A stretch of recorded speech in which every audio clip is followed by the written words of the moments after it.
और इस बीच खबर प्रयागराज से, जहां कृष्ण जन्मभूमि ईदगाह विवाद में सुनवाई हुई है। इलाहाबाद हाईकोर्ट में होगी सुनवाई। दोपहर 2 बजे हाईकोर्ट में होगी सुनवाई। राधा रानी को भी पक्षकार बनाने की मांग है।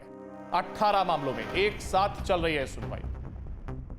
प्रयागराज से खबर, कृष्ण जन्मभूमि ईदगाह विवाद में सुनवाई। तो वहीं इस दौरान इलाहाबाद हाईकोर्ट में यह सुनवाई होगी, जहां दोपहर 2 बजे हाईकोर्ट में सुनवाई का यह समय है और राधा रानी को भी इसमें पक्षकार बनाने की मांग। 18 मामलों में एक साथ ये सुनवाई। और इसी पर ज्यादा जानकारी हमारे साथ हमारे संवाददाता मानवेंद्र सिंह प्रयागराज से हमारे साथ जुड़ गए। तो वहीं धाराजीत भी सारस्वत संवाददाता मथुरा से हमारे साथ हैं। धाराजीत, अगर बात की जाए, देखिए 2 बजे का समय भी अब सुनिश्चित कर दिया गया जब इसको लेकर के सुनवाई होनी है।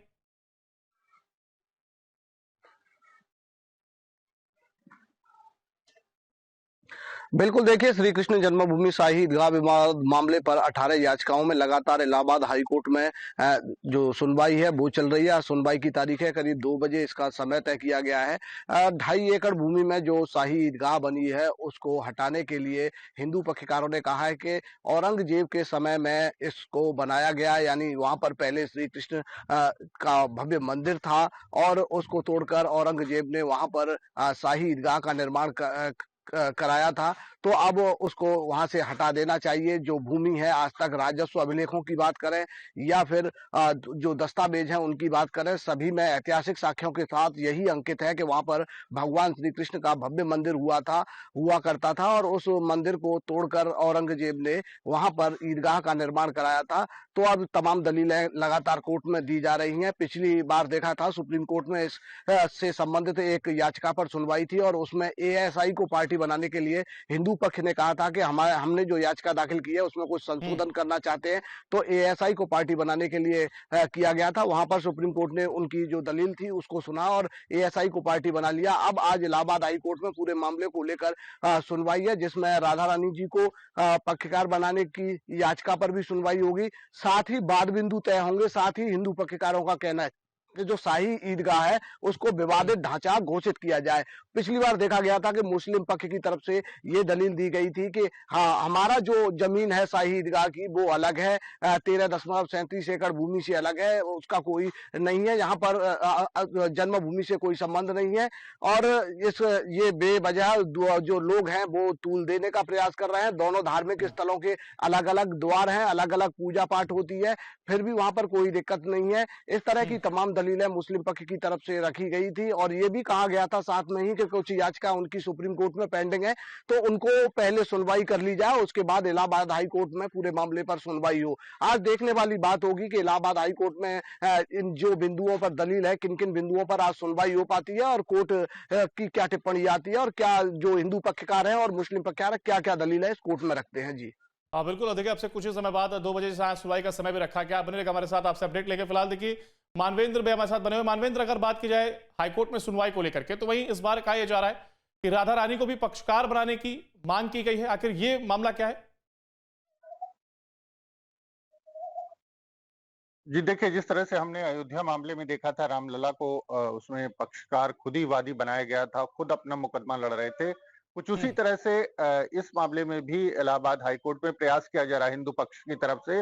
और अगर हम देखें तो अयोध्या श्री राम जन्मभूमि विवाद की तरह इस मामले में भी जो सारा ओरिजिनल ट्रायल था, जो कि मथुरा जिला न्यायालय में चल रहा था, उसको इलाहाबाद हाई कोर्ट ने सभी 18 याचिकाओं को हाई कोर्ट में ट्रांसफर कराया और ओरिजिनल ट्रायल पर इलाहाबाद हाई कोर्ट सुनवाई कर रहा है। तो ये एक और ऐसा मामला है जो श्री राम जन्मभूमि और बाबरी मस्जिद विवाद में देखने को मिला था। इलाहाबाद हाई कोर्ट ने ओरिजिनल ट्रायल जो था, जो कि डिस्ट्रिक्ट कोर्ट में जिस पर सुनवाई होती है जिला न्यायालय में, उस पर खुद सुनवाई की थी। तो ओरिजिनल ट्रायल पर इलाहाबाद हाई कोर्ट सुनवाई कर रहा है और उसमें तमाम जो याचिकाएं हैं, 18 याचिकाएं जो वहां पर मथुरा में वहां पर उस पर वाद दाखिल किया गया था, वो सारी याचिकाएं इलाहाबाद हाई कोर्ट ने अपने पास मंगवा ली थी। सभी याचिकाओं पर सुनवाई चल रही है। तो अलग अलग याचिकाओं में तमाम डिमांड है। किसी याचिका में श्री राधा रानी को पक्षकार बनाने की मांग की गई है, किसी याचिकाओं में कुछ और मांग की गई है, कुछ याचिकाओं में दावा किया गया है कि भगवान श्री कृष्ण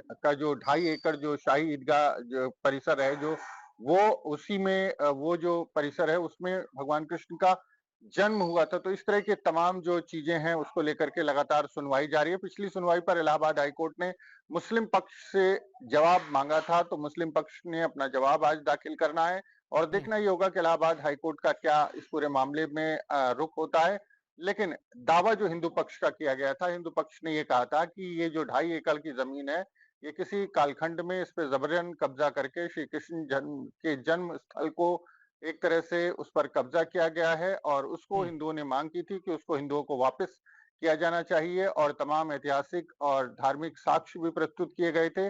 जिसके बाद इलाहाबाद हाई कोर्ट अब जो है इस पूरे मामले पर उसने मुस्लिम पक्ष से जवाब मांगा है, तो सुनवाई लगातार जारी है। अब ये देखना होगा कि अब कब इस पूरे मामले पर हाई कोर्ट कोई फैसला लेता है, लेकिन तमाम जो वाद बिंदु है वो भी लगातार किन इश्यूज को लेकर के, किन पॉइंट्स पर कोर्ट में बहस चलेगी, क्या हम्म। दावा है, इसको लेकर के भी लगातार सुनवाई जो है जारी है। वाद बिंदु तय हो रहे हैं, वाद बिंदु तय हो जाएंगे तो उसके बाद स्पष्ट हो जाएगा कि ये जो पूरा लिटिगेशन है उसका नेचर क्या होगा, किन-किन पॉइंट्स को लेकर के दोनों पक्षकार अपनी बहस करेंगे। लेकिन हम्म। मुख्य दावा हिंदू पक्षकारों की तरफ से उसी 2.5 एकड़ जमीन को लेकर है, जो शाही ईदगाह परिसर है और ये कहा गया था कि जानबूझकर किसी समय में हिंदुओं हम्म। को अपमानित करने के लिए ऐसे तमाम धार्मिक स्थल हैं, चाहे वो काशी विश्वनाथ की बात कर ली जाए, चाहे राम जन्मभूमि की बात कर ली जाए, अयोध्या में मथुरा की बात कर ली जाए, जहाँ-जहाँ जो हिंदू देवी देवताओं का स्थल है उसको जबरदस्ती उस पर हम्म। कब्जा किया गया था। उस वक्त न तो जमीन की कमी थी और ना ही बनाने वालों की कमी थी। अगर मस्जिद बनानी थी तो किसी और जगह पर बनाई जा सकती थी। लेकिन हम्म। ऐतिहासिक और धार्मिक स्पष्ट तौर पर ये प्रमाण है, एएसआई के पास ये प्रमाण है। ये कहा गया हिंदू पक्ष की तरफ से कि ये प्रमाणित है कि वहां पर जो है किसी समय में जो श्री कृष्ण जी का भव्य मंदिर था, उस मंदिर को तोड़ करके वहां हम्म। पर किसी शाही ईदगाह का निर्माण कराया गया, तो उसी जमीन की मांग हिंदू पक्ष ने की है। हम्म। इलाहाबाद हाईकोर्ट में आज सुनवाई होनी है। देखना ये होगा कि हाईकोर्ट का आज क्या रुख होता है और किन पॉइंट्स पर बात और बहस होती है और हाईकोर्ट का क्या विचार उस पूरे मामले बिल्कुल, पर ऐसे में देखिए मुस्लिम सामने पक्ष की ओर आता है। से भी जवाब दाखिल करने को कहा गया था। वैसे में मुस्लिम पक्ष की ओर से कुछ जवाब दाखिल किए जाते हैं, इन पर भी सुनवाई काफी कुछ टिकती हुई नजर आएगी और 2 बजे ये सुनवाई होनी। फिलहाल बहुत शुक्रिया आप दोनों का हमारे साथ जुड़ने के लिए। जहां एक और देखिए सुनवाई आज दोपहर 2 बजे होनी है, तो वहीं हाईकोर्ट में ये सुनवाई होगी। राधा रानी को लेकर के भी पक्षकार बनाने की इस दौरान मांग की गई है और 18 मामलों में एक साथ यहां पर सुनवाई चल रही है। जहां इलाहाबाद हाईकोर्ट में आज दोपहर 2 बजे ये सुनवाई होगी, तो वहीं इस दौरान जानकारी यह भी कि 18 मामलों में एक साथ ये सुनवाई चल रही है। और इस बीच जानकारी यह भी सामने आई कि राधा रानी को इसमें पक्षकार बनाने की इस दौरान मांग की गई है और ईदगाह विवाद या कि जन्मभूमि ईदगाह विवाद में यह सुनवाई होगी। कृष्ण जन्मभूमि का यह मामला ईदगाह विवाद में, जो कि लगातार सुनवाई हाईकोर्ट करता हुआ नजर आ रहा है और आज 2 बजे यह सुनवाई एक बार फिर से होनी है।